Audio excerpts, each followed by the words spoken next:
Welcome to the Juice Box with Juice Springsteen, covering the week that was in professional wrestling.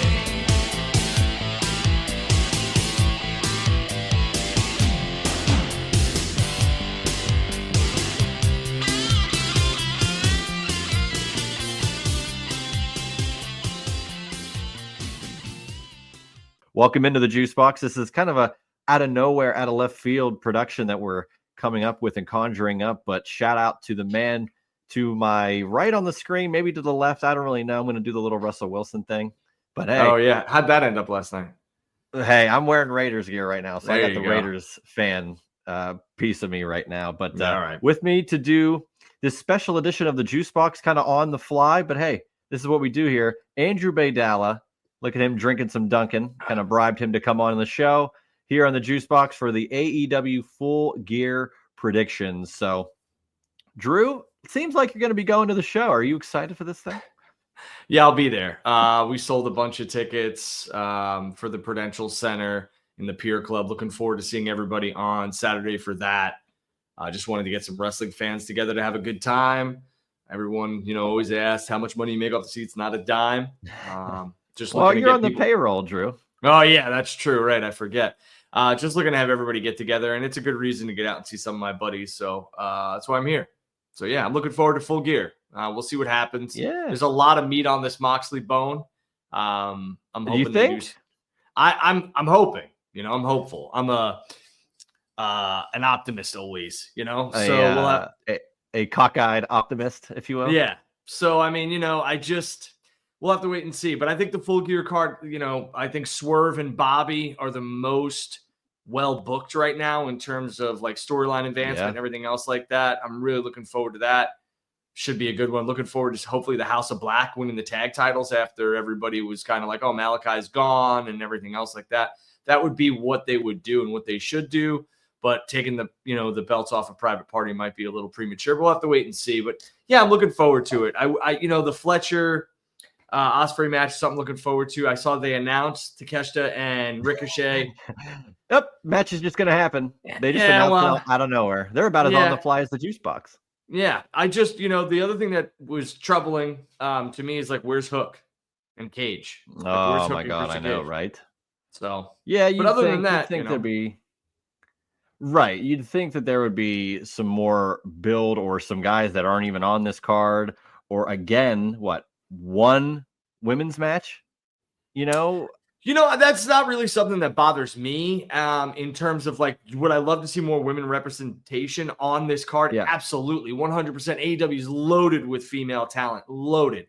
WWE is absolutely stacked with female talent too. And I mean, they have it in droves, but I don't want the match of any sex to be just a match for the sake of having a match. There's got to be some sort of build. Did they, kind of drop the ball with Mariah? Maybe. Mariah's going to have a segment on the show, and it leads me to believe that Tony's probably showing up, Tony Storm. But I thought she retired. Yeah, right. Which, God bless Tony was so polite on the call when somebody asked about it. But for me, I don't want the match just to have a match. I don't care who it's with. If they were like, hey, Christian Cage is going to take on, I don't know, somebody from the conglomeration, I'd be like, for what? Let's just not have the match for the sake of having a match. Just the sake of having a match. Right. Well, We'll dive into all this stuff.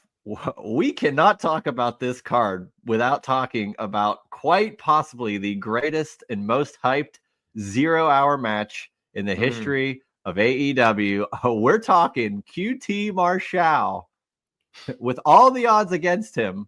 I am happy you said his name right. Right, of course. Come on. Taking on Big Boom AJ with Big Justice in his corner. Oh, wait a second. And the Rizzler as the special guest timekeeper. Drew, there's been a lot of discussion and discourse over this. I'm just going to flat out ask you, is this pre-show and the whole Big Boom AJ thing worth it for AEW, and will this match deliver? Boom! There you go. So from a marketing standpoint and a visibility standpoint and an impression standpoint, absolutely 100%. I mean, I think the Rizzler announcement did like over 7 million views or is on its way to that. It's at 10 million as All of right. So I mean, right like, now. Give me a break. Do you think that we're talking about AEW Full Gear on the Tonight Show if it wasn't for AJ and Big Justice? No way. So again, there's a lot of things that I think Tony and AEW were smart to involve them. Are they my cup of tea? No. They're not. Do I understand they're not the for whole you. hype behind the them? point. No, right. They're not for me. Wrestling is a variety show. It's best when there's many different flavors served. And we're getting the double chunk chocolate flavor, I guess, on Saturday. And for me, will I be watching? Yeah, I want to see the crowd reaction. I'll be up in the suite checking it out. But again, are AJ and Big Justice, something that I watch regularly? No, but the world is watching them, literally, AJ and Big Justice and the Rizzler and that whole Costco guy stuff.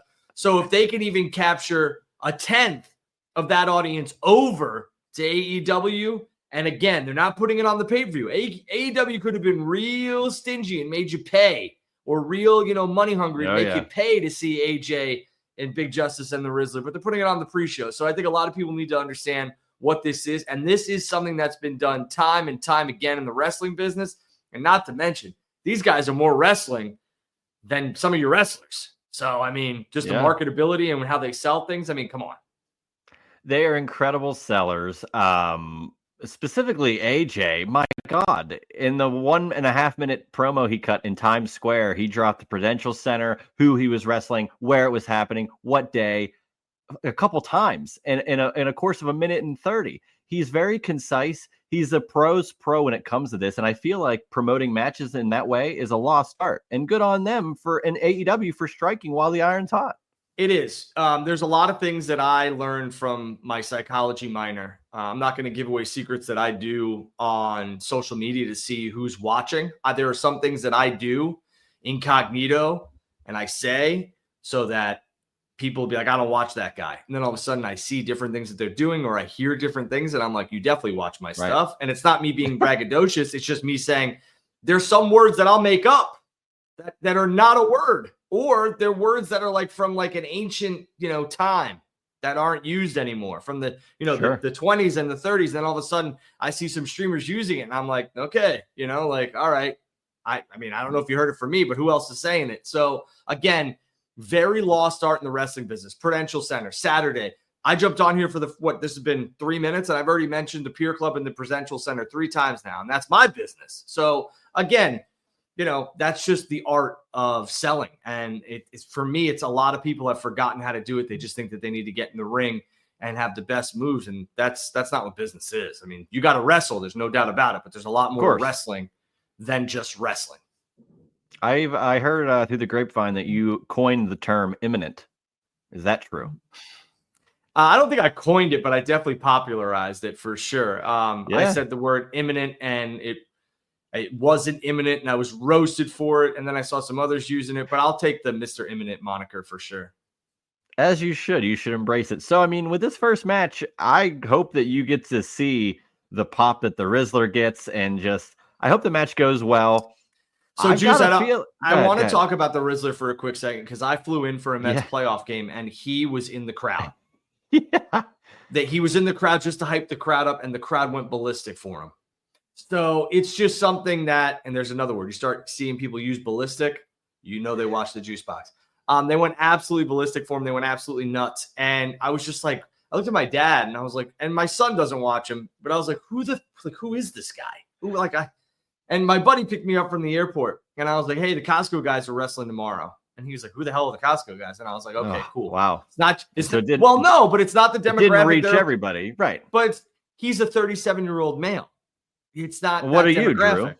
You know about him. Male. Yeah. Yeah. So I know about him through AEW, but a lot of people know him through TikTok and Instagram and all that other stuff. Like, I just don't think people understand people harp on the ratings, Juice, for what? I know. Content is consumed every week. Completely. This isn't 2004. This isn't 2014. This isn't even 2018. This is 2024. I almost felt like Paul Heyman. This is ECW. But, I mean, like, it's just different. Like, we consume content differently. It's very a la carte. It's very on demand. So for people that like harp on the ratings and pretend like they get wins and losses by who beats who on different nights is just asinine. Yeah, and with the Netflix thing coming with WWE, ratings like, oh, can't wait to see how many. Like, it's just not going to be a thing. I'm kind of looking forward to the discourse not being there, although people will still bitch about something. I thought it was funny how people were like, yo, WWE is going to be mad about like going to Netflix is what happened with Tyson. And I could sit here and I don't know if this is breaking news, but I will tell you that WWE executives did call Netflix, but Netflix is not going to have an issue with their servers because WWE is not bringing in 150 million viewers. Let's say they bring in 5 million. That's I know. A lot, and it'll be fine. It'll be just fine. And then they got 2 NFL games a week before or 2 weeks before. Yeah. I think they'll have quite a few 20 to 30 million plus watching those, and I think they'll have it done by the time Raw gets on. So not to mention, the tweet that I put out about the walk times and what time Tyson and Paul will hit the ring got over like 200,000. That blew up. Yeah, 200,000 views. But what I'm saying is people were now in the know on what time Tyson and Paul were going to actually fight, and everybody tried logging in at the same time for the most part and just crashed the server. It's not going to be the same thing with Raw. No, I'm kind of looking forward, and I know we're talking AEW here. We'll talk about the card in just a moment, but I like the fact that it's live no matter what. There is no tape delay. On the road to WrestleMania, when they have shows across the pond and it's at whatever time there, we're going to be able to watch it live in the States because it's Netflix and it's just going to be able to do it. And I like that aspect of this is a new venture for WWE and Raw. So I'm looking forward to it personally. So overall, Drew, we got this card, 9 matches outside of that pre-show match. Who, by the way, who do you think wins the pre-show match? Does QT go over, or do we get the power boom for the win? QT Marshall is going to no, yeah, you're definitely getting the power boom for the win. QT Marshall is such a pro. He's a pro's pro that he's going to go in. Hey, I just said that. You just used my term. See how it goes? There you go. Well, that's how this works. So yeah, he's a pro's pro. He's going to go in there and do right by the business, and he's not going to try and get over on AJ's expense, and that's huge. That's called being a professional. It's called trust. That's what you need. And a lot of people are like, why isn't AJ working with anybody else? Well, right. They're trusting QT to do his job, and QT will absolutely do his job. QT is a dog. He's and not a bad dog. He's like a dog. So I'm here for the match. That term. I do. I'm here for it. I think QT is gonna. There's going to be some beatdown of AJ a little bit, and I wouldn't be surprised if the Rizzler gets involved and all. And what's he going to do? Maybe swings like something out of misses, distracts him, that type of stuff. But AEW is going to capitalize on this, and they should. And realistically, let's just call a spade here. Are you really tuning into this pre-show? If it was like, and this is no knock, but if it was like some, you could name anybody versus Drew. Another jabroni. No, right. So I mean, you could name anyone, yeah. Right. And I've bought as many AEW pay-per-views as long as I'm available to watch them, I've purchased them. I have no shame in doing that. I pride myself in supporting AEW. That does not mean I have to watch every single minute and second of the pre-show. That being said, anybody you could have thrown on there, I probably wouldn't have been interested in unless it was something that really piqued my interest. And this is random and it piques my interest, so I'll absolutely be tuning in. Yeah. As for the main show, 9 matches, quite a few championships on the line, some grudge matches in here, a lot of intrigue for sure. Let's dive in. Let's just start from where it is here listing as I see it. MJF versus Roderick Strong. This is pretty much just another grudge match, as you were. The Adam Cole coming back, and all this is so muddied. Just what are your thoughts on MJF kind of doing these bizarre cinematic promos? That, but he's talking to about Adam Cole, but Roderick Strong's having the match. What do you feel about this whole thing, and who do you have winning? Yeah, it feels like MJF's kind of like talking through Roderick to get to Cole. And it's just very interesting to me where the match kind of came out of left field in terms of like we all thought it was MJF and Cole, and it's MJF and Strong, and I could have seen a triple threat. Didn't happen.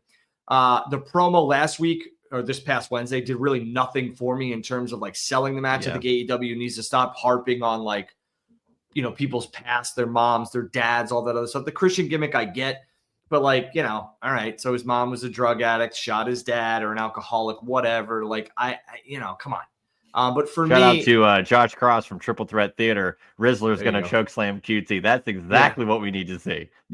Here's the thing. If Rizzler gets involved at all, you want to talk 10 million on a promo backstage, they are going to go crazy for any sort of social media if the Rizzler is involved and does something like that. So right. And I think that the Rizzler would definitely have an involvement in this match. But the interesting story here with MJF and Roddy is, what is Cole's involvement? Like, is Cole going to turn and be a heel with MJF? A lot of people like, this makes no sense.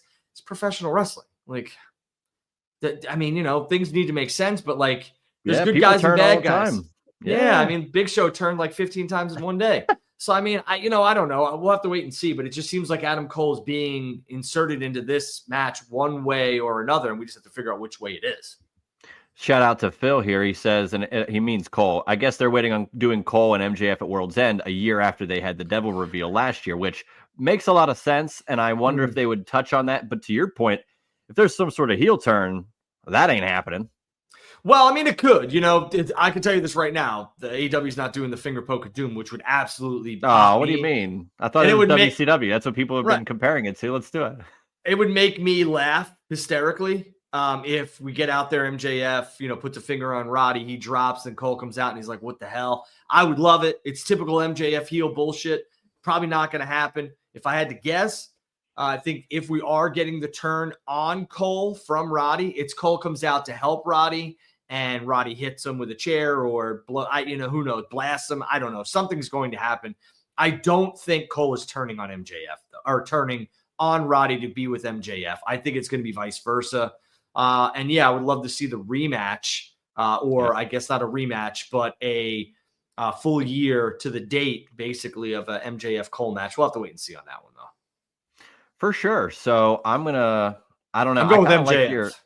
I think I'm going to go MJF as well. I don't hate some sort of finger poke thing, but again, I'm sure people will be coming in droves to, wow, what a waste. I can't believe WCW was back. What the hell's going on? So you can't make everybody happy, Drew. I'm sure you know that just by being on Twitter for 5 seconds. Like, you can't make everybody happy. I asked a question to Tony on the media scrum, and I said, hey, how was the involvement of AJ and the Costco guys, and what have you learned? And he was like, I learned about marketing through them. And people were like, are you kidding me? This guy owns a wrestling company, and he doesn't know marketing. It's like, no, dude, like, you learn from everybody. AJ and Big Justice and that whole thing, like, they have figured out how to target an audience. And you all complain that Tony doesn't appeal to this demo or that audience or this, and now he's trying, and you guys are like, this guy's incompetent. It's like, no, he's trying to learn. And that's the thing, of all the demographics that have potentially been ignored by AEW, I would say a younger demographic has been largely ignored in the grand scheme of things. I have said this a million times. You brought that you don't like, your kid doesn't watch AEW, you won't show him that, but he loves Cody and he loves WWE. It's more palatable for him. Right. So my kid will watch WWE. And when Punk returned, I showed him that in AEW, but he is not allowed to watch AEW. And that's not because I don't think the product is good or it's not made for kids. And Tony Khan would say that. He would 100% say that most of our stuff is not for kids. They're not catering to that demographic. And we don't want them to be WWE. We don't. We want AEW to be the alternative. But my kids do not watch AEW. They do not. Before they went to WWE, they had no idea who Cody was. He had a small inkling of who Punk is. And I would have taken him to this show. But realistically, this is an adult-based, teenager-ish based wrestling program. And that's fine. So, they don't appeal to the young kids. And I don't know if they ever will. Well, that's what I was getting at. Is that's why this pre-show match is happening. It's for free, right? So anybody can just tune in and see it. And if it gets one little Jimmy to be like, well, hey, I know the Rizzler. I know these guys. I like wrestling. I didn't know there was another company that's not WWE. Boom. You might get a fan just like that. Now, hopefully on this show you don't get any syringes or, you know, something that might turn the parents away from that, but you might hook them at least for the pay-per-view. So yeah, my kid watched Pac and Ospreay on that All Out card. And I said, Right. I knew that was going to be the match that he could watch, because I didn't think there'd be blood, didn't think there'd be guts and all that other stuff. But I knew what we were getting with Swerve and Hanger. I knew it, and that's fine. And that's why I said, hey, you got to go to bed. And that's it. People are like, well, let the boy watch. No, he's not watching that.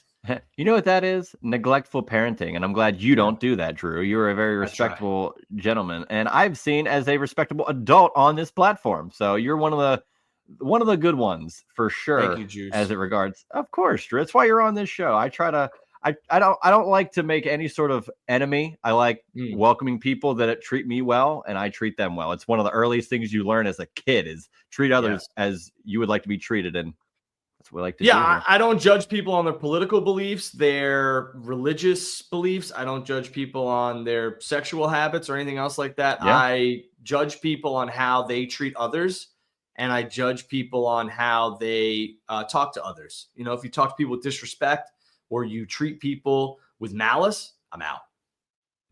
Look at this. Knockout Hub Tim. Watch the Rizzler come out with a pizza cutter. Oh. They lost that domino brother. stuff, so I don't know about that. Just whatever he does, I'm sure it's going to be. You think he's going to dress up in a suit to be timekeeper? That'd be They're going to go all out for this, right? Even though it's a pre-show, they got to make sure, because this might it might be a one and done. You might make the most of this moment. You know, when I heard AJ talking about the whole experience, he said, you know, they called and they said that we'll bring AEW to you. It'll be everything you want to do, but with AEW. And he said he was really holding out for WWE. I hope AJ is made available after the show, because I have some questions to ask him about.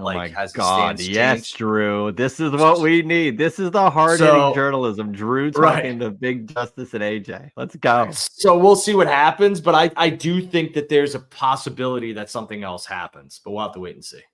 You know, with wrestling, it's all, you never say never. I'm retired. I'm not retired. Right. I mean, didn't Snooki wrestle at WrestleMania 27? Drew, Jay Leno was in the main event of Road Wild 98. Let's be real here. Poor Jay Leno. He fell down a hill, it looks like, if that's what we're calling it. Yeah, and that was local. It was in Greensburg, PA. I've been to the Palace Theater for a show. And that's where he was, and I don't know. I don't get it. He has $1 billion, and he's running down a hill. Jay, you're not staying at a Hampton Inn. Let's cut this shit, okay? Next. People are saying it could have been the Rizzler that did something to him.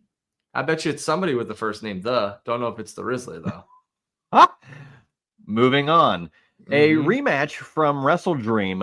Jay White, Switchblade versus Hangman Adam Page. This is a return match. I'm just going to think that it's going to be a Hangman win, set up a potential third match. I like their match at Wrestle Dream. Drew, how do you see this one playing out? Yeah, I like this match. My only problem with this one, Juice, is that why isn't there a stipulation? Like, we just had a singles match. So you could give me no DQ. They'll make the third match at stipulation. That's what they'll say, like as a, well, this one doesn't have it, but now we'll set one up. I get it. But, you know, maybe I'm used to the old booking ways of Vince and Bischoff or JJ or Dusty or whomever, but I don't need another singles match. I would have loved the no DQ or a first blood, and then the third match could be a steel cage. I don't know. But for me, these two are a match made in heaven. They are perfect dance partners with each other. The Wrestle Dream match was great. I'll go with Paige. Yeah, tomorrow night in Newark. Me too. And look at you promoting where the show is, where you are. Of course, you got the Full Gear background. You're a pro. I try. That's right. I too will pick Hangman. Not really sure what they're gonna do after this. And Phil brings up another good point. Do you see these two in the Continental Classic? We don't have any sort of bracket, right? So I will ask Tony after because he's going to be available. Give me the brackets. No, I'm just going to say, is there any, because I don't really ask storyline questions, but I feel like what happened the last time the media scrum at Wrestle Dream, and that's no offense to the media members that were there, but it was an absolute embarrassment. Like, we need to be better. You need to do better. No offense, but then you said it was an embarrassment. Well, it was. Drew. Well, I'm just saying. I'm not burying. There were some people there that do very good work. I believe Denise was there. She does very, very good work. She's a good journalist. She's a good YouTuber and podcaster and everything else like that. I have a lot of respect for her. I just I'm not a journalist.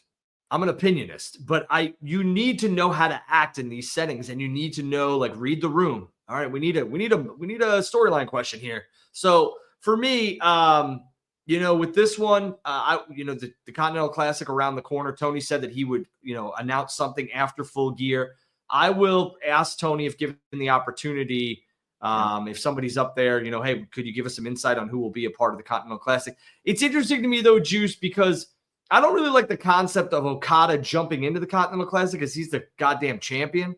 And I get it. Like, he's got to defend the title and regain it. But for me, I would have liked to have the Continental Classic end up where Okada awaits the winner at World's End.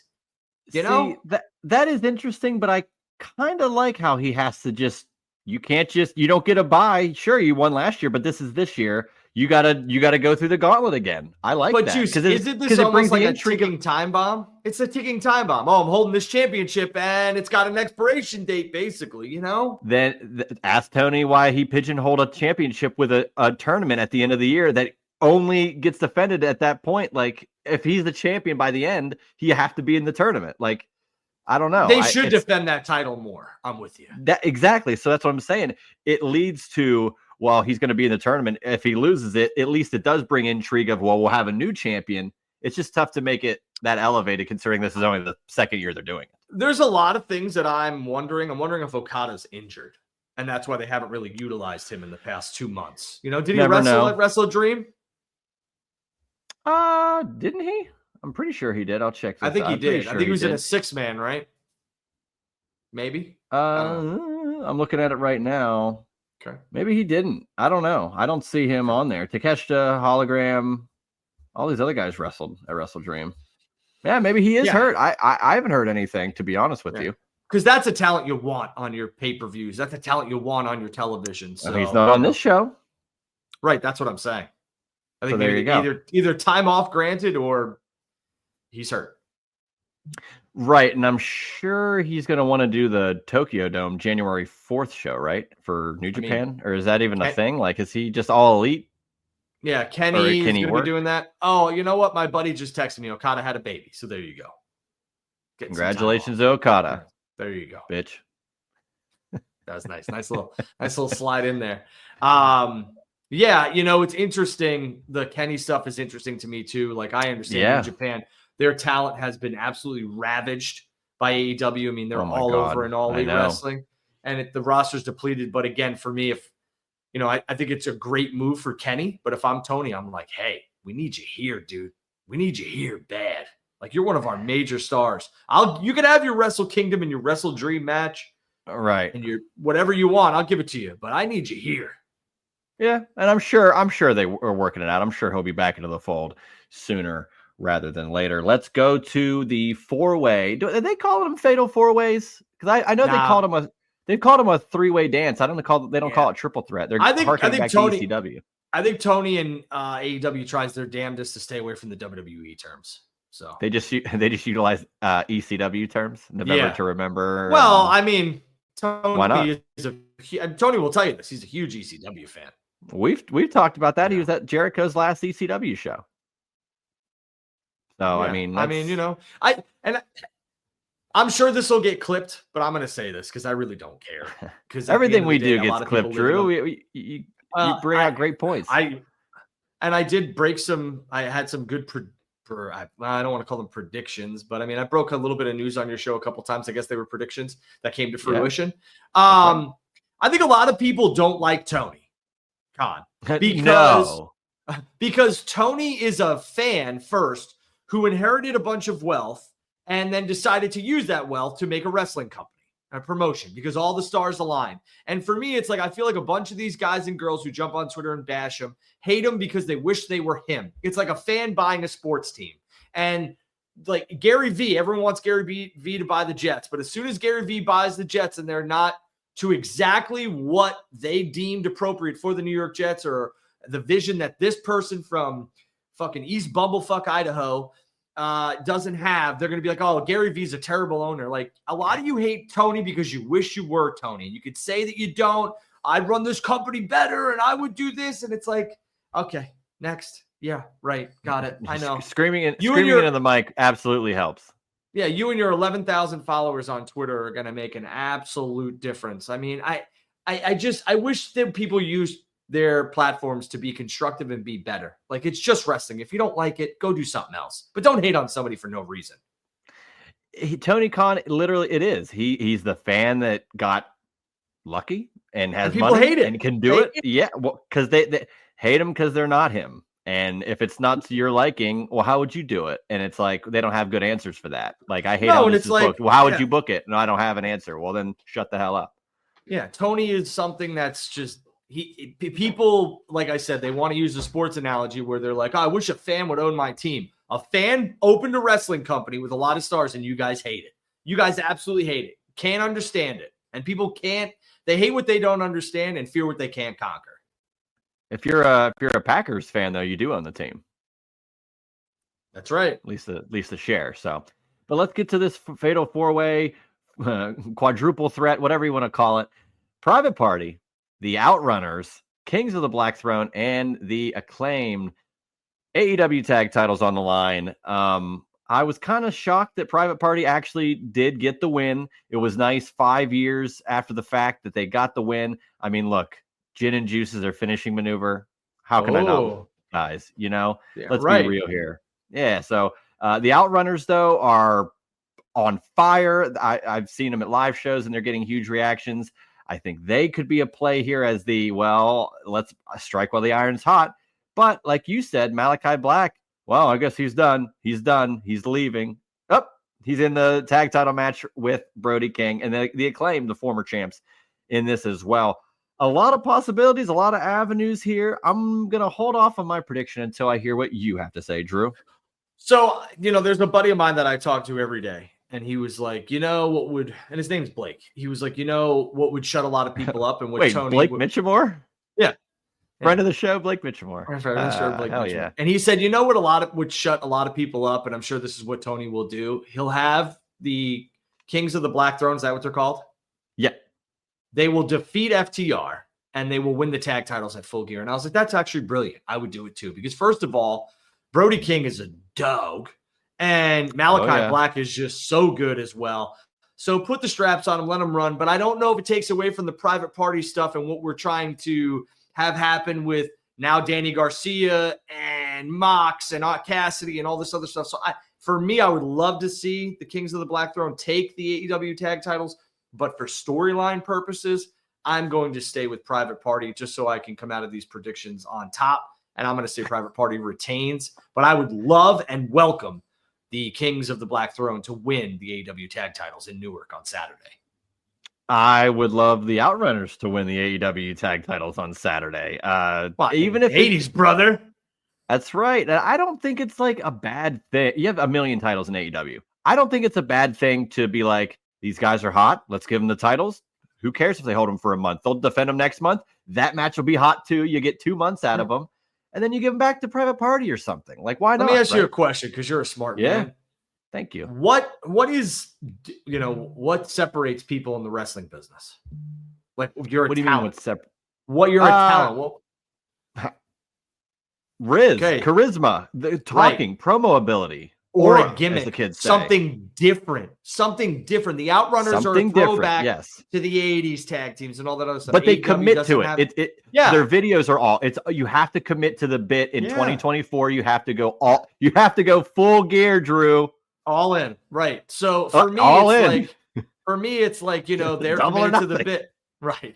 Hook, another unique character on AEW that no one's like him. The same thing with the Outrunners and the same thing with a couple of other talents in AEW. Orange Cassidy. They're different, right? So, let's highlight the different and let's not be afraid to showcase that different because otherwise you're just like everybody else and you're not going to get over. MJF is different. MJF is starting to fall into these little traps, though, where he's cutting the same type of promo. And I think Max will fix that because Max is a student of the game and he's a fantastic talent. But again, somebody who is different. You got to be different in the wrestling business. Otherwise, you're just going to be that mid-carder who holds a championship here or there, and that's it. Or they'll refer to you as a good hand. And that's okay, but that's not where you want to peak. You want to go a little higher than No. that. For sure. So you think Kings of the Black Throne? I'm going to take the Outrunners in this, but you ultimately, for storyline purposes, Private Party. You're thinking Private Party? Yeah, it all depends on where they want to go with this, right? Like, right. I don't see Cassidy walking out with the championship, which we'll get to tonight or later Hell on tonight, no. and I will tell you why. But for me, it's just very interesting that I think Perry's going to lose the TNT title, so I don't think you can have Private Party not holding on to those tag titles for storyline purposes. Right. It's funny because I've been on other shows talking about like WCW. If they won this match, the NWO would have to drop all their titles, relinquish them all, and not wrestle for so long. Like that's this type of thing, but not pronounced. It's like, well, if this storyline is continuing, like Moxley's probably not going to lose the title, but Jack Perry right, might. But that's the big that's the big goal, right? They're kind of chipping away. Yes, that's the point. At this that's group, right? So who'd they take the tag titles off of? The Bucks. Who are they going to take the TN title off of? Jack Perry. So that group minus Okada is kind of laid out to pasture for the time being. And now the ultimate goal is to get the AEW World Heavyweight Championship, which will not be an easy task, off of Jon Moxley. So I think what they're doing is smart. They're giving other championships to the talent that was shown at the end of Wrestle Dream plus Private Party, and we'll see what happens. I think Hook is on his way to get a championship. Which one? Don't know. We'll have to wait and see on that one. I'm just glad it's not the FTW title. RIP. Yes. Let's go to a championship that will be defended in, like I said, the only women's match on this show. And it's not that it bothers me that there's not more women's matches, but it kind of blows my mind that you couldn't put even just a second match on there with the wealth of talent that is there. AEW TBS Championship, Chris Statlander challenging Mercedes Moné with quite possibly the worst bodyguard in the history of bodyguards, Camille. That's because of Mercedes' work, but still. I just want to say Moné is going to retain because we've had this conversation. It's like she comes in, I'm going to pick this person to face and this person to face. When is that? Well, I'm going to lose to them, and now we can get cooking with me chasing or something. Yeah, I think that Mercedes needs to understand, which she does because she's very smart. I think she needs to understand the type of reaction she's getting as a heel, as a champion. Lack thereof. Right, that's my point. It was different when they were booing her because she came back as kind of like this de facto face, and then they moved her into the heel territory. They gave her a heater, a bodyguard with Camille, and realistically, it was kind of very reminiscent to the Toni Storm, Mariah May stuff, except it's a little different because someone's their bodyguard and not their manager or their friend or whatever, and I get it. And remember, again, Camille puts it, or Phil puts it here, Camille was the longest reigning NWA Women's Champion, so sure, but like she doesn't have credentials. She's not being booked that way. So I don't I appreciate that, Phil, but you know what? Like, I don't care what she did in NWA. I don't care what these guys did in New Japan. I don't care what they did in CMLL. Like, what are we doing in AEW? And how are you booking them in AEW?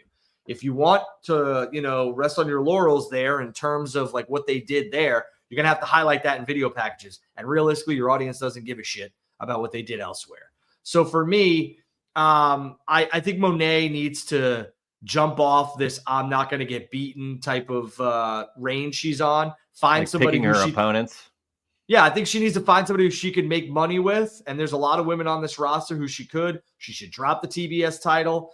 I think it would get more equity with the fans. I think she would completely go into a different stratosphere in terms of people wanting to see her. Because right now, the growing consensus, and I know it's a small population online, the 10 to less than 10% of the total audience is on there. But, man, they want her to go away and go away for good. So I think Moné and AEW need to sit back and look at this and make a real tough decision. I don't think Statlander's winning, but somebody needs to take that title off of Moné.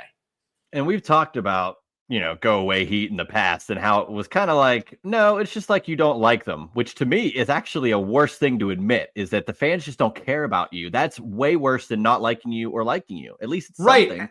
And to that point, Juice, like as long as the fans are reacting, whether it's negatively or positively, and we're talking about booing or cheering, that's what you look for in the business. That's the psychology of the business and everything else like that. When they're not caring and they don't want to give you a reaction, they want you to get off their television, that is a problem. Absolutely. So I agree with you here. I think Moné will likely retain here, but Chris Statlander is someone that I would buy as a person to defeat Monet. I think Chris Statlander's built up quite a bit of equity as a viable challenger in AEW. She's more believable. She's got a great look. She's great in the ring.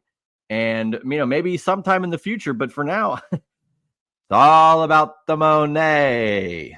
So, I would absolutely have Camille beat the holy hell out of Monet after this match and just hot shot it at World's End. Have Camille take the TBS title. Maybe have Monet go away until Revolution. Have a return at the Staples Center, the Crypto.com arena.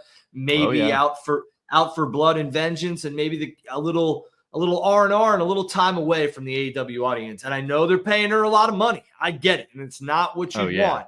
But at this point, I'm not quite sure you're getting the residuals on that Monet. Man, you would have thought you had that written down for weeks waiting to get that line out, but that's off the cuff Drew here on the Juice Box. Let's get into another highly anticipated match. They're kind of referring to this as a dream match, but it's just these two guys never really crossed paths, and now they finally get to Swerve Strickland versus Bobby Lashley. Okay. Here, Bobby Lashley getting first real single, like one-on-one. This is a huge deal. The whatever Fakakta match that happened this past week with Cheeseburger, although shout out Cheeseburger, big fan of his in a Ring of Honor all those years ago. Where'd you hear that word, Fakakta? Podcasts Seinfeld? Over the no. I would actually say, I think like Peter Rosenberg said it before. Yeah, because it's very much like a New York East Coast type of. He's a New York based guy. Yeah, it's so almost like sense. Yiddish kind of stuff. So I was like, whoa, juice. Yeah. Shout out Peter Rosenberg on Cheap Heat. But this is a match that I'm looking forward to. It's been, I say dream match because people have like looked at these guys, been like, this would have been a great match when Swerve was in WWE, and then like he leaves and Lashley becomes a huge deal, and it's like they never really crossed those paths. Swerve's now at the height of his powers. Lashley's coming in at a huge deal as well now. The Hurt Syndicate. I'm liking where they're going with this. Much like Hangman and Jay White, I don't think this will be their last match, depending on how the outcome plays out. So I'm going to say Bobby Lashley gets the win here. I'm in for Big Bob. What say you, Drew? Yeah, listen, I love Bobby Lashley, love Swerve. Swerve's a dog. Bobby Lashley is probably one of the most marketable wrestlers you could ever have on your roster. And a lot of people sitting back being like, why'd they bring in Lashley? Lashley's name is very, very impressionable, and it brings in viewers. Now, is it going to bring in 100,000 more like a CM Punk would? No, but Bobby Lashley coming into AEW was a good hire, smart hire. The Hurt Business, the Hurt Syndicate over there is a smart hire. I agree with you.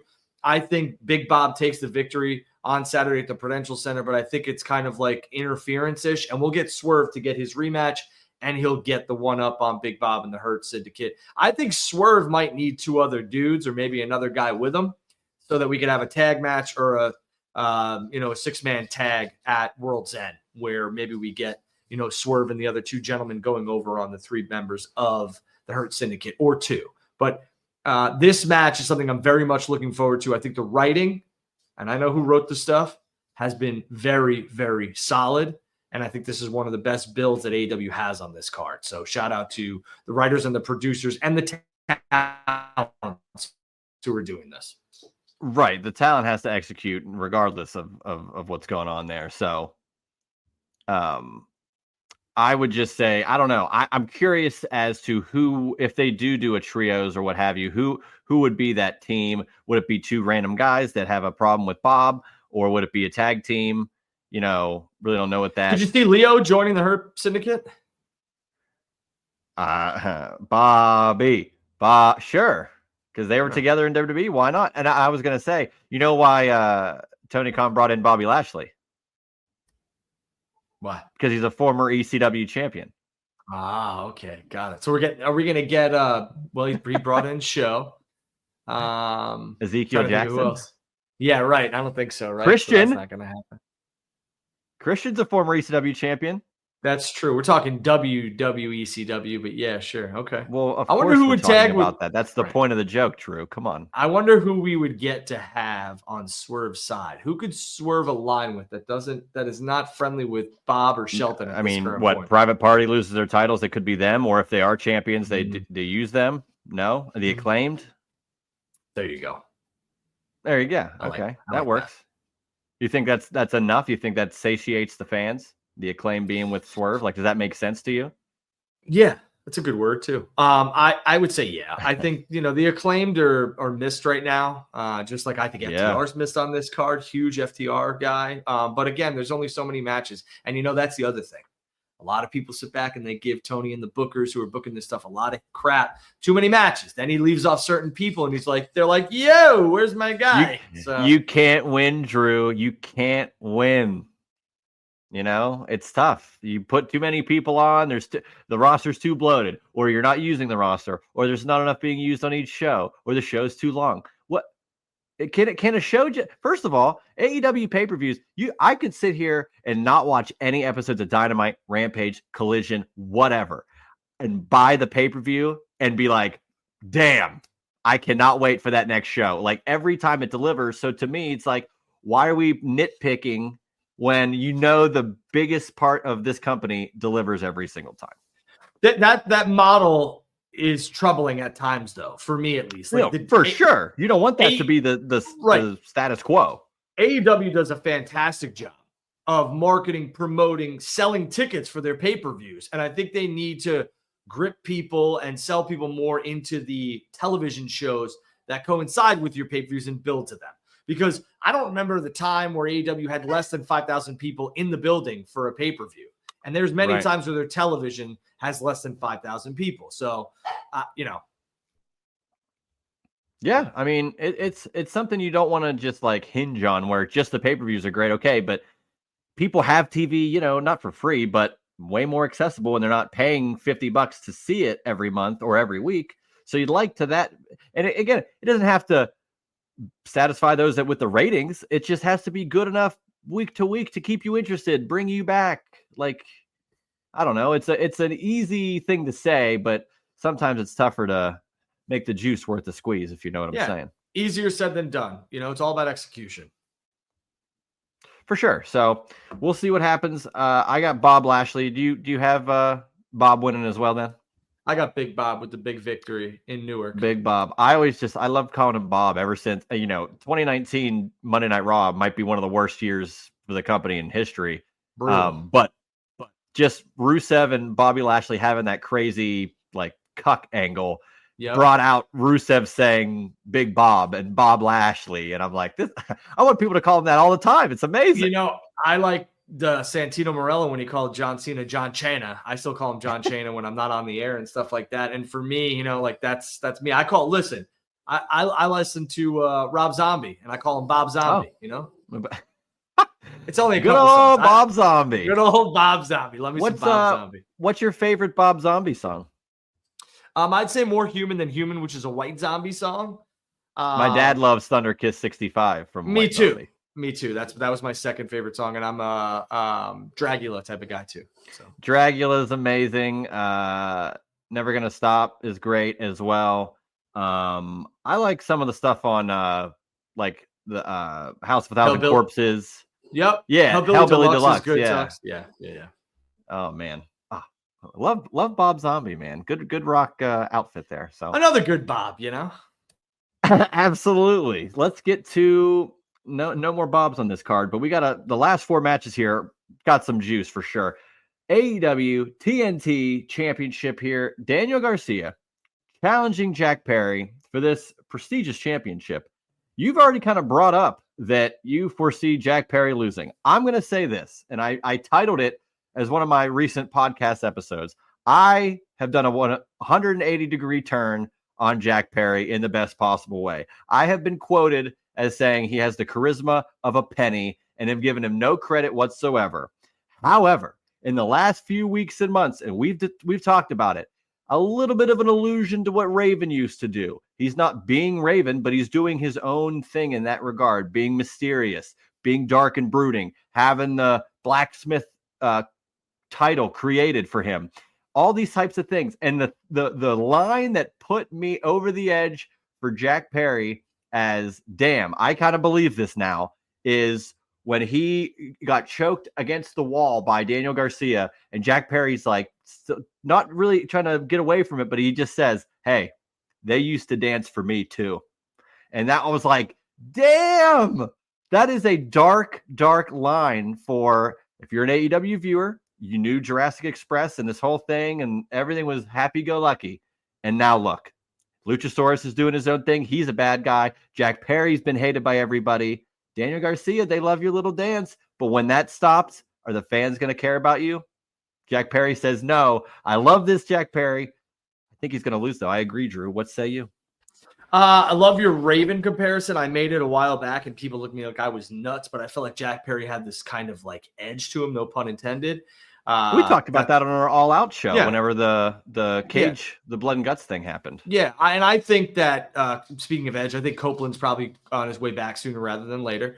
For me, it's very interesting with the whole Jack Perry thing. I think Jack Perry is 100% losing the championship on Saturday in Newark at the Prudential Center. But I will say that I think Daniel Garcia. Every time you do that, man, every sentence is ending with in Newark at the Prudential Center.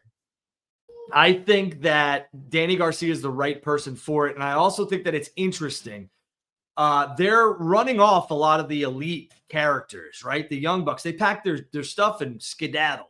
Jack Perry, I think, has a lot of momentum as this, dark, edgy character. Well, I was with you. I said, no one is going to care about Jack Perry.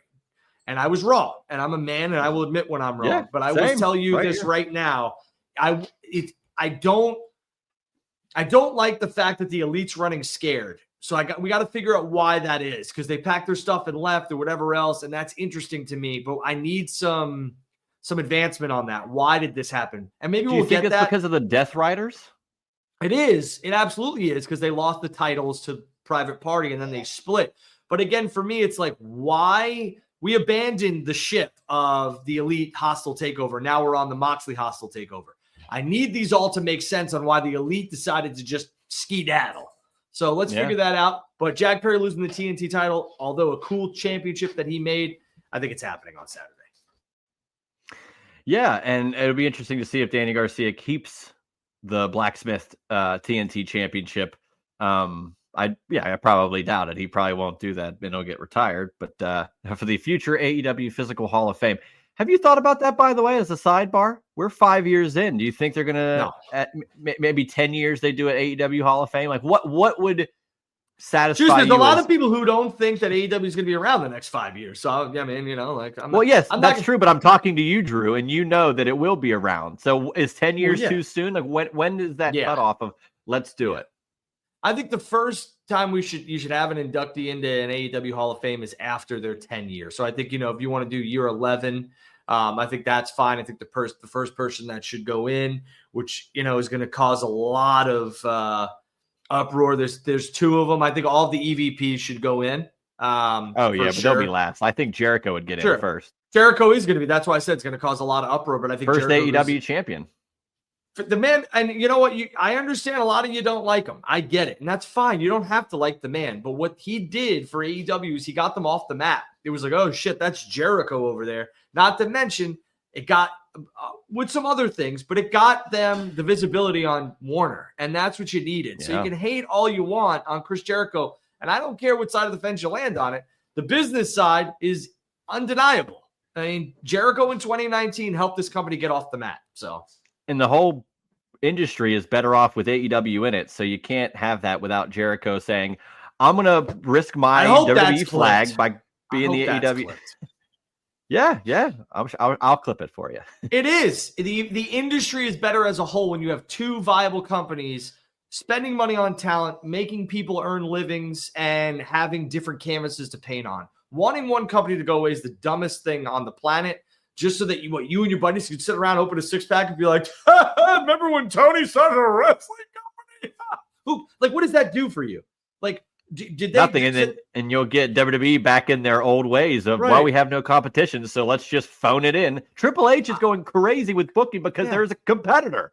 I know you were a baby at the time, and I know you went to some WCW shows, but man, when WWE got real competition from Bischoff and WCW, the product was never better on both ends. Don't wish for one company to go away, because then the other company just puts out slop and you got to eat it. And I don't want to eat slop anymore. I was happy during the Monday Night Wars. I was happy from 2002 to I think it was 2012, and then all of a sudden it fell off a cliff. So. Oh yeah, it sure did. The dark days of WWE. 3 matches left here. This is again pretty much just a grudge match here. New hair Kyle Fletcher going after Will Ospreay, former best friends now. I think that was a mistake, Juice. What, him cutting his hair? Yeah. I'm sure. I mean, if he gets studio shots and gets a new action figure out of it, it'll be good. But Matt Cardona would say, if you're not going to get an action figure and then you cut your hair, now they have to update it. You're screwing yourself over out of money. So hopefully they get studios before and now after, so you can get 2 figures out. But dude, I think it's not a Cody tattoo. It's a little less than that. How smart is Cardona? I mean, the dude just gets it. We could have our own episode about Matt Cardona. Long Island's own, baby. A lot of people come out of Long Island that have some brains, you know. He did not text me, but DM me yesterday. I asked him if they were gonna get they tried to get the Costco guys for figures, and he said we tried. It's not gonna happen. Not gonna happen. But he doesn't. And Matt, they don't know. Matt knows why. Well, he said he doesn't know, but I told him he didn't have to tell me if he did. So it's a work. So. But I don't know if it's a work. I would assume Matt knows why. Well, they have their company, and I'm sure they reached out. They've got plenty of other licenses, but maybe maybe the Costco guys got something else in the works. But we'll see. They could want a lot of money, or they could have already signed somewhere. It's probably the latter. I doubt it's about the money at this point because I think they're pretty well. They're doing pretty well. I could see an AEW exclusive. With Jazzwares, and I don't see. Yeah. Well, it's the same. It's all the same. It'd be the company that does their figures, but Will Ospreay, Kyle Fletcher. I mean, it's going to be a great match. That's all I can at least guarantee you. The story has been building, and maybe I'm wrong. I've been wrong on Kyle Fletcher, but I think he's kind of stepped his game up, and just the whole Don Callis family in general, I feel like is a nice. I mean, there's plenty of stables in AEW. More stables than championships that could be decided as well. But I kind of like the direction that Kyle Fletcher's going in. With a guy like Will Ospreay, put yourself on the map by saying, I want to beat you and I don't like you anymore. And this is this is how you do it. I would like to see Kyle Fletcher win this match. I don't think it hurts Will Ospreay at all if he loses. So give me Kyle Fletcher in a banger, as the kids say. I'm here for it. I'm with you. I think Kyle needs this more than Will. I think Will and Kyle know each other very well. This is the perfect opportunity to capitalize off that and have, Kyle shine because will take care of him.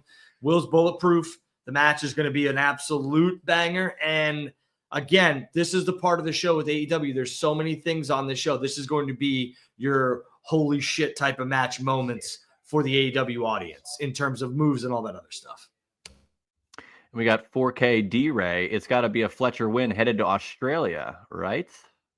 I mean, that's a couple months away, no? Isn't that February? Yeah, I think we'll start getting the Tony Storm return, obviously, which will help build intrigue for that. Oh, we will talk. Remind me of that. We're going to talk about that. We'll talk about that next segment. And I definitely think you'll see some, country men and women represented at. Wouldn't you think both these guys are going to be in the Continental Classic? So Fletcher for sure.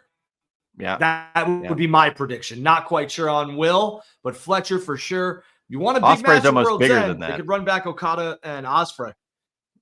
I would agree, but I think AEW sees what they see, and Will's going to probably win every championship in AEW besides the tag titles and all that other stuff. Or the trios. So I mean, I could easily see Will and Okada at World's End in Orlando because that's a big money match. But I do think Fletcher's going to be in it 100%. Yeah, I tend to agree with that. Give me Kyle Fletcher winning this match, and it kind of brings me back to, was it Takeshita and Omega, where Takeshita won, and it was like, oh my God, Takeshita, I cannot believe he pulled it off. Yeah, I wanted Takeshita to beat Mox, and I believe it was Double or Nothing, and it didn't happen. I thought he was going to win the IWGP. But it made sense because we were headed to Forbidden Door, and they wanted him to drop it to a New Japan talent. I get it. Takeshita was kind of done with New Japan, full AEW talent. And Takeshita's such a good talent. Such a good talent. Oh, yeah. He's the alpha. That's right. That's right. So there is going to be a Champagne Championship celebration. Mariah May and Mina Shirakawa.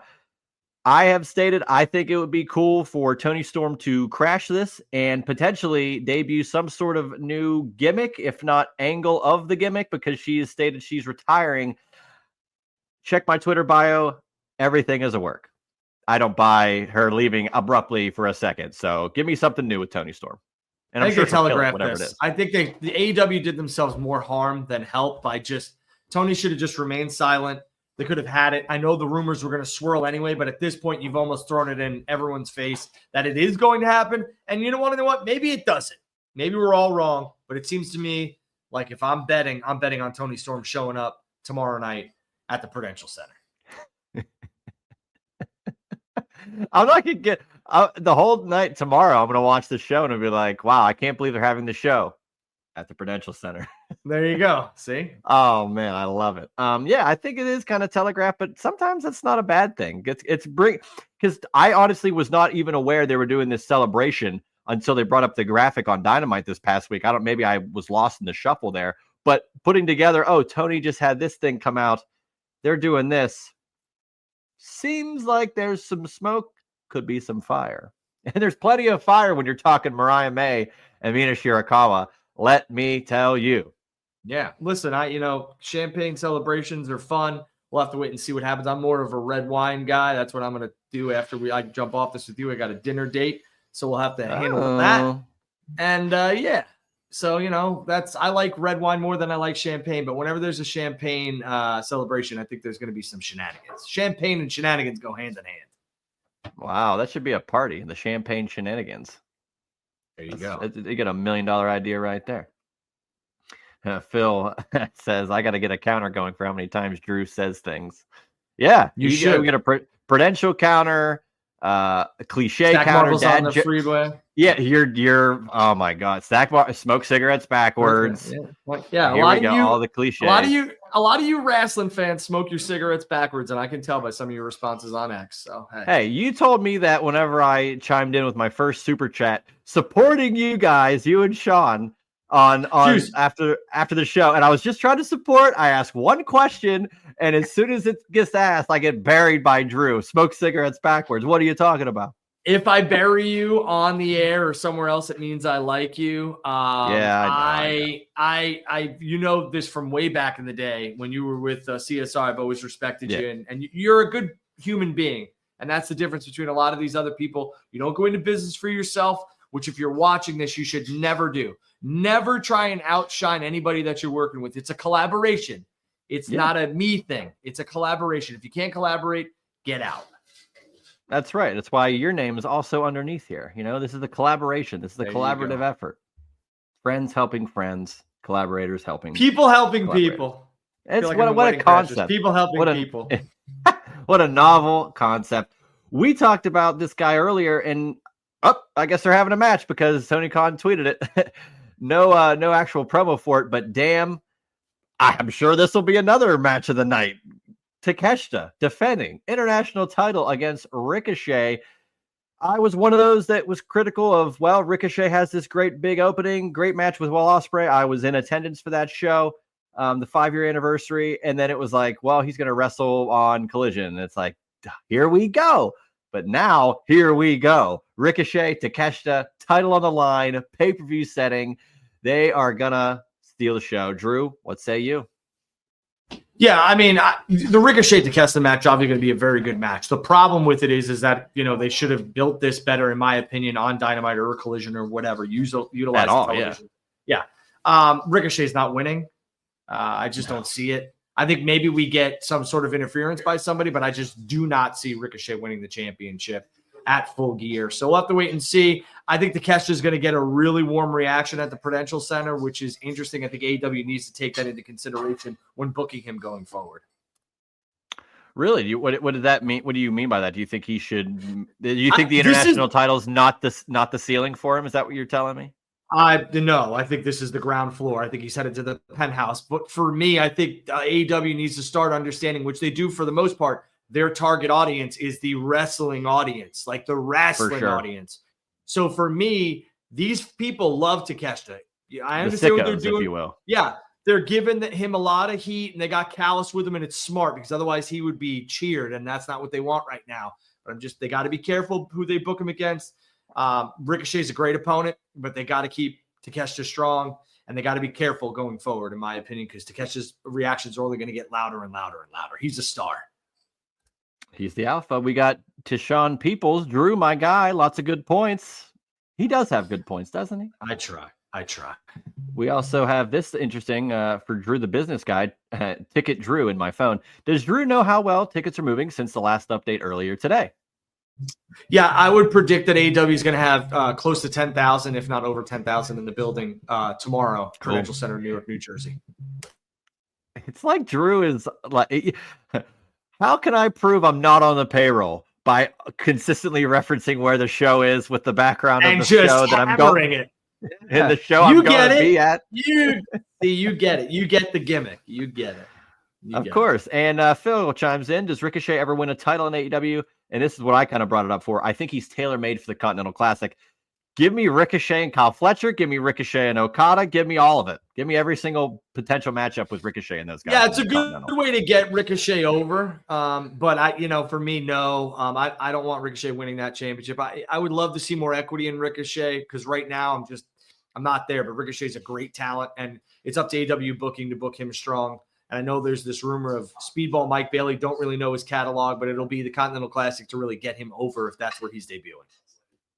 It's where the best wrestle, and they surely do have that in spades when it comes to Ricochet, Takeshita, Kyle Fletcher, Ospreay, half this card we said. So looking forward to that. And let's get into the main event here.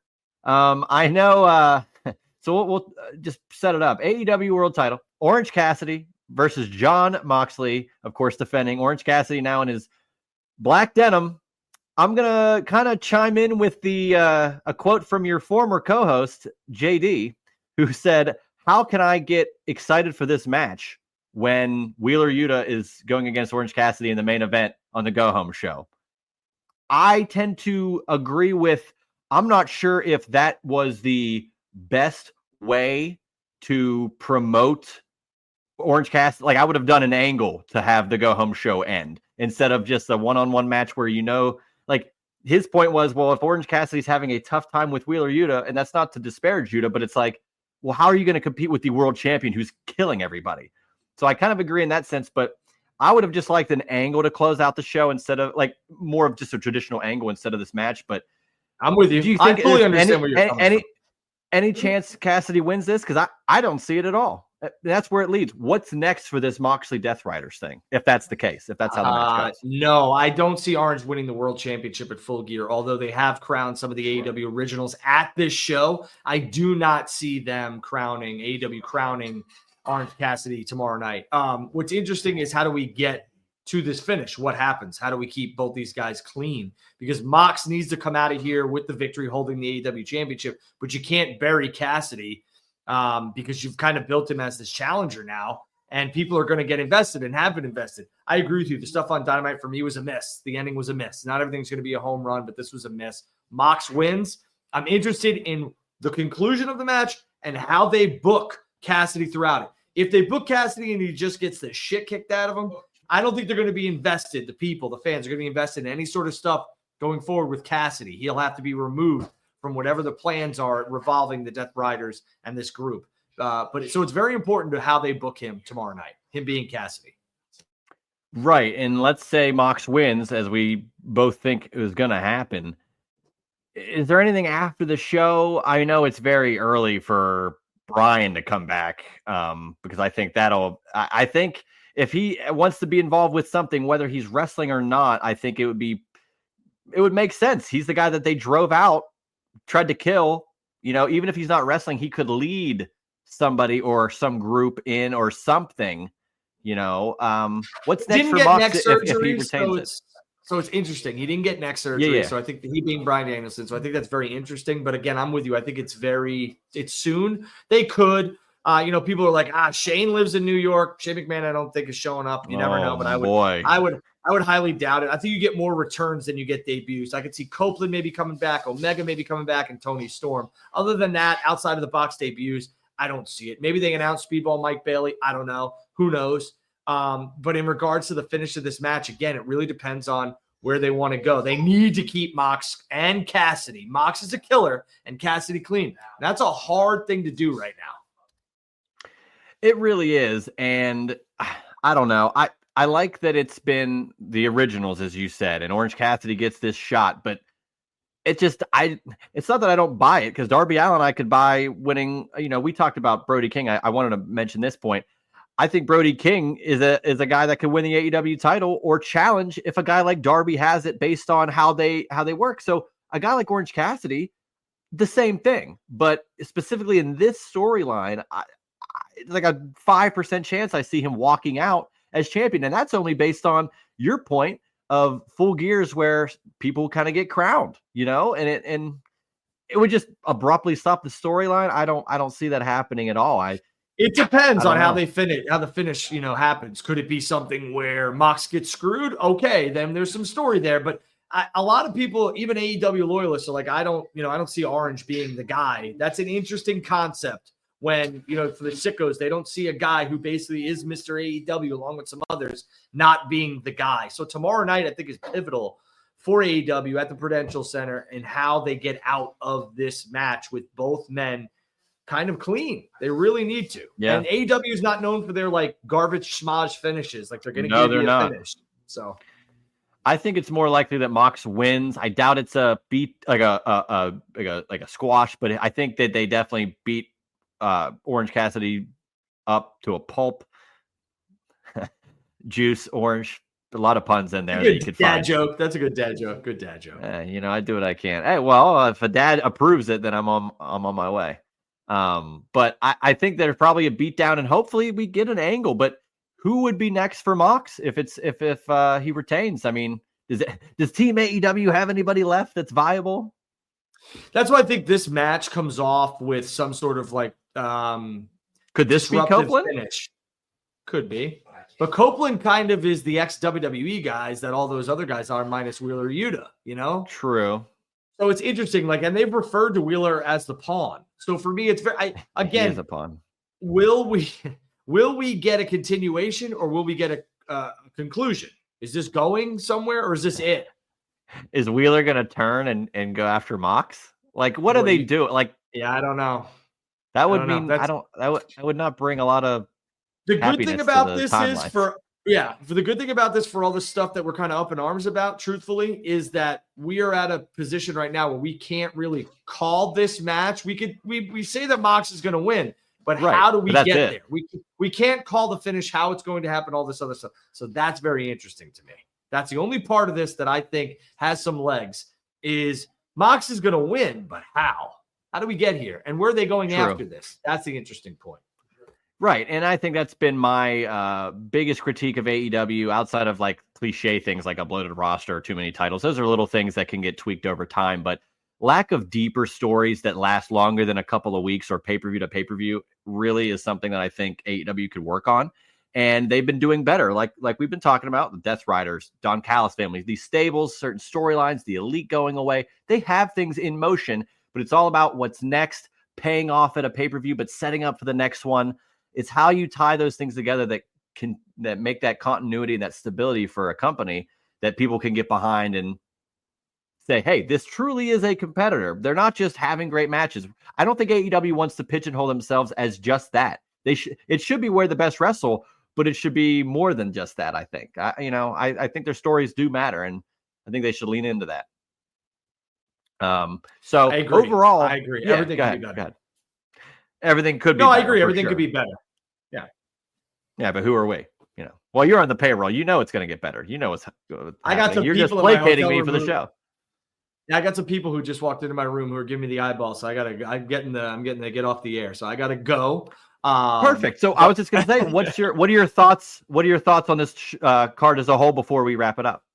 I think the card has a lot for everybody. Do I wish there were more builds for some things? Do I wish there were some talents on the show? Yeah, I do. But at the end of the day, I think we're here. There's a pay-per-view. There's a lot on it. We have to see where they go. And there's going to be 10,000 screaming fans at the Prudential Center. And hopefully they get their money's worth, because AEW really does not give you garbage pay-per-views. They really do deliver. And even the haters will tell you that. You get your money's worth with AEW. So there's a lot of meat on this bone, and I hope we get to eat all of it. I hope there's not this like overwhelming feeling of, man, that show sucked, because you can't have those, because then they start to snowball and then it becomes a problem. So and you're looking forward to it being there in person. Anything in particular about it that you're looking forward to? Like the fans, you think it's going to be good crowd? Of course you're there, but the AEW fans are always top notch. I like that AEW is in a position where these are like real, and not WWE has them too. There's a lot of casuals who go to WWE shows, but these are a lot of like your diehard fans. And you know this because we've gone to so many shows together, and we've been in so many buildings together, where it kind of like everyone feels like they know each other, which is crazy. And you don't. They're a bunch of strangers who just got together to watch professional wrestling, but that's the connection. And for me, that's why I did the suites. That's why I did the Pier Club. Shout out to Jono's Hospitality. Shout out to AEW. Shout out to the Prudential Center. And that's what it was. I wanted everybody to, who could afford this, to come have an experience that you probably can't have with any other company, because right now, the other company's white hot and their ticket prices are through the roof. And you know this. I did suites with WWE for a long time. But those days are gone because of how hot their product is and how in demand they are. So I'm looking forward to it. AEW pay-per-views are always a blast. They really are. The energy is palpable. Absolutely. So I cannot wait. We'll close out with this. Phil, great show, guys. I'm excited to see what the future holds after Full Gear. And that's what we've been talking about this whole time, Drew, is what is next. We can predict all we want, but what is next is unpredictable. And that's what makes it great. And that's what makes us excited for the next show. Absolutely. Your suspension, of your disbelief. That's what needs to happen. I need I need that. I absolutely need that. You need to make me, believe something is or isn't going to happen. And I don't want predictability. And I think that's what, some things in wrestling as a whole are very, very predictable. And it's like, okay, saw this one coming. So give me something that's not predictable. That doesn't need to be all the time, but give me something that's not predictable. And again, looking forward to this experience, and we will have some experiences lined up for future AEW shows. I know a lot of fans and people were asking about it. We're going to do All In Texas. So make sure you guys and girls stay locked to my socials for that. And if you're coming to the show tomorrow and you want to say what's up, do it. Come on, come say hi. Don't be afraid. I'm a human just like everybody else. I believe Drew's a very friendly guy, very personable.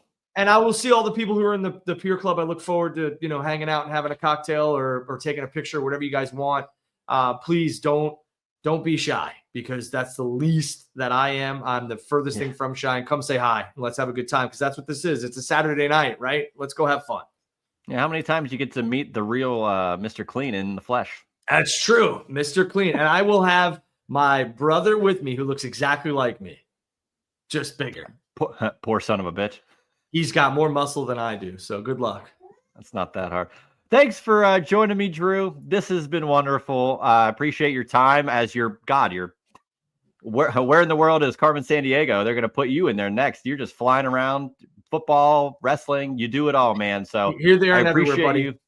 I appreciate you hopping on here, and I'm sure we'll get to do more of these in the future. So have a good one and enjoy Full Gear, Drew.